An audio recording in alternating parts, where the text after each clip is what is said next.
अगर आप किसी बेटी के फादर हैं तो ये वीडियो आपके लिए बहुत इम्पोर्टेंट होने वाला है। आज के वीडियो में हम 3 पॉइंट पे डिस्कशन करेंगे। पहला कि कौन कौन सा मेजर खर्च हमें फ्यूचर में आएगा। दूसरा, उस खर्च को पूरा करने के लिए कितने इन्वेस्टमेंट ऑप्शन आज की डेट में अवेलेबल हैं और हम जो इन्वेस्टमेंट ऑप्शन सेलेक्ट करते हैं उसके लिए हमें कितना रुपए चाहिए।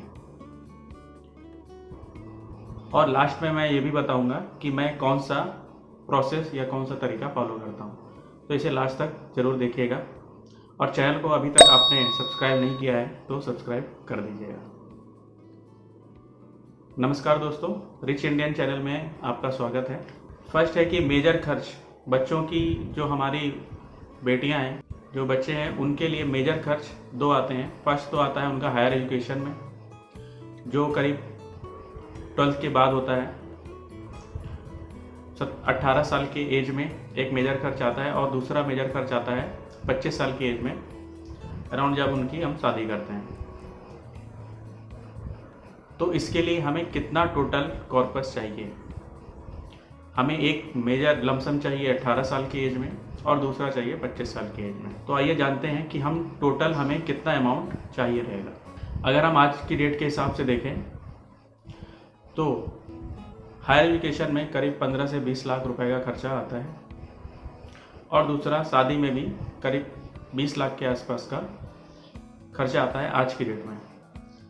अब 18 साल के बाद और 25 साल के बाद ये अमाउंट कितना हो जाएगा उसे देखते हैं। इंडिया में महंगाई जो है वो 6% के रेट से बढ़ रही है, जो एक बहुत इम्पॉर्टेंट फैक्टर है जिसे हम जनरली नज़रअंदाज कर देते हैं। ये 6% का रेट काफ़ी ज़्यादा है, जिससे जो हमारा टारगेट अमाउंट है उसमें बहुत ज़्यादा वेरिएशन आ जाता है।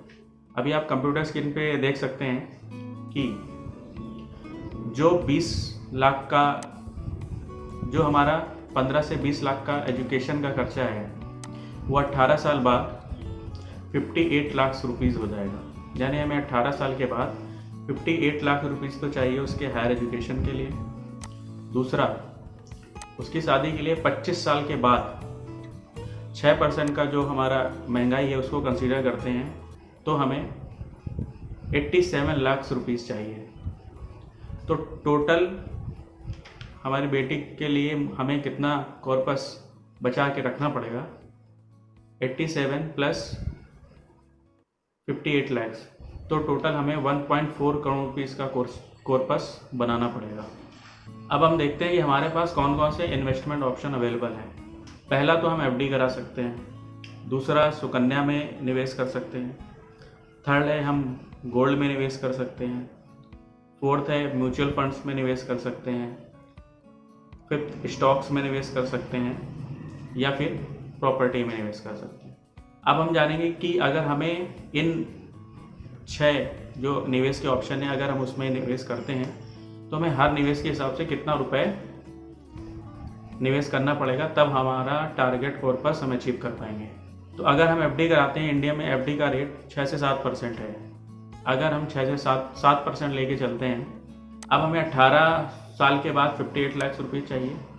उसके लिए हमें 13,000 रुपीज़ पर मंथ लगाना पड़ेगा और 25 साल के बाद हमें चाहिए 87 लाख। उसके लिए हमें 11,000 रुपीज़ लगाने पड़ेंगे, यानी हमें मंथली 54,000 रुपीज़ का निवेश करना पड़ेगा, तब हम अपना टारगेट जो कॉर्पस है 1.4 करोड़ रुपीज़ वो अचीव कर पाएंगे। सेकंड ऑप्शन है सुकन्या का।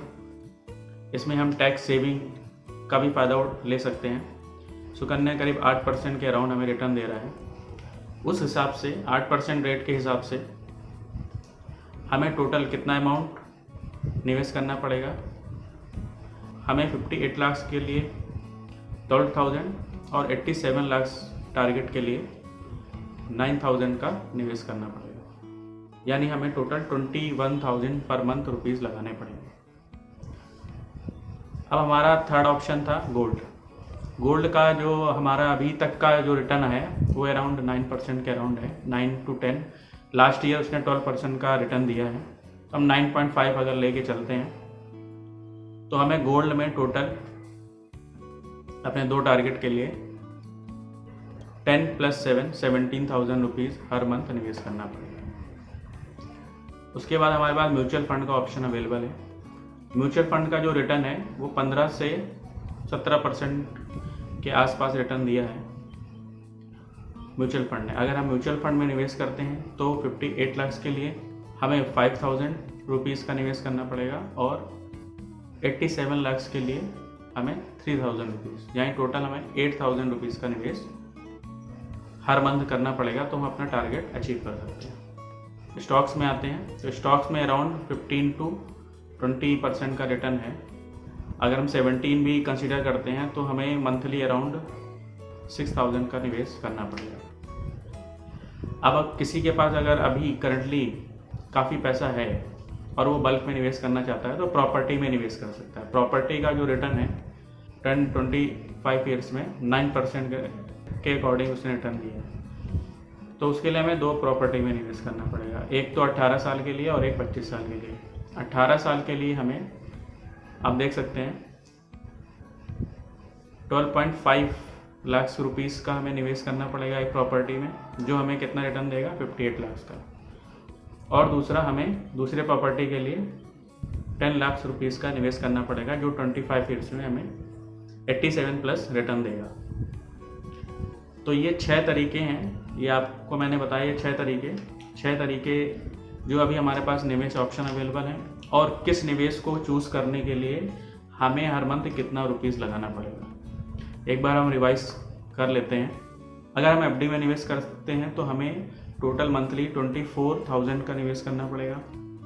सुकन्या में करते हैं तो 21,000 का, गोल्ड में करते हैं तो 17,000, म्यूचुअल फंड में 8,000, स्टॉक्स में 6,000 और प्रॉपर्टी में निवेश करते हैं तो 22 लाख रुपीज़ की प्रॉपर्टी आज की डेट में हमें लेनी पड़ेगी। इसमें अब मैं कौन सा तरीका यूज़ करता हूँ, इसमें सेफ्टी के लिए सुकन्या में भी निवेश करता हूँ और दूसरा म्यूचुअल फंड में भी निवेश करता हूँ। तो दोनों को मैंने आधा आधा डिवाइड कर रखा है। फर्स्ट टारगेट जो हमारा 18 ईयर्स का है, जिसमें हमें 58 लाख रुपीज़ चाहिए, उसके लिए मैं 4,000 निवेश करता हूँ म्यूचुअल फंड में और 3,000 निवेश करता हूँ सुकन्या में। 44 + 14 यानी 58 लाख रुपीज़ का जो सेकेंड निवेश है, उसमें मैं 3,000 सुकन्या में और 2,000 म्यूचुअल फंड में डालता हूँ, यानी 5,000 रुपीज़। इसमें मुझे टोटल 93 लाख रुपीज़ के अराउंड इसका रिटर्न आएगा। फर्स्ट 58 लाख के लिए जो मुझे 18 साल बाद चाहिए, उसके लिए मैंने 7,000 रुपीज़ निवेश किए, और दूसरा मुझे 25 ईयर्स में जो मुझे 87 लाख रुपये चाहिए, उसके लिए मैंने 5,000 का निवेश किया, यानी टोटल मेरा 12,000 का निवेश हुआ। उसमें 6,000 निवेश हुआ म्यूचुअल फंड में और 6,000 निवेश हुआ सुकन्या में। तो अभी मैंने सारे पॉइंट जो हैं वो डिस्कस कर लिए हैं। उम्मीद है इससे आपको काफ़ी फ़ायदा मिला होगा। और अभी तक आपने अगर चैनल को सब्सक्राइब नहीं किया है तो प्लीज़ इसे सब्सक्राइब कर दीजिएगा, और अगर आपको ये वीडियो पसंद आया है इसे तो लाइक एंड शेयर जरूर कर दीजिए। तो ये रिच इंडियन का लोगो है, इस पर आप क्लिक करके चैनल को सब्सक्राइब कर सकते हैं। आपका कीमती समय देने के लिए धन्यवाद।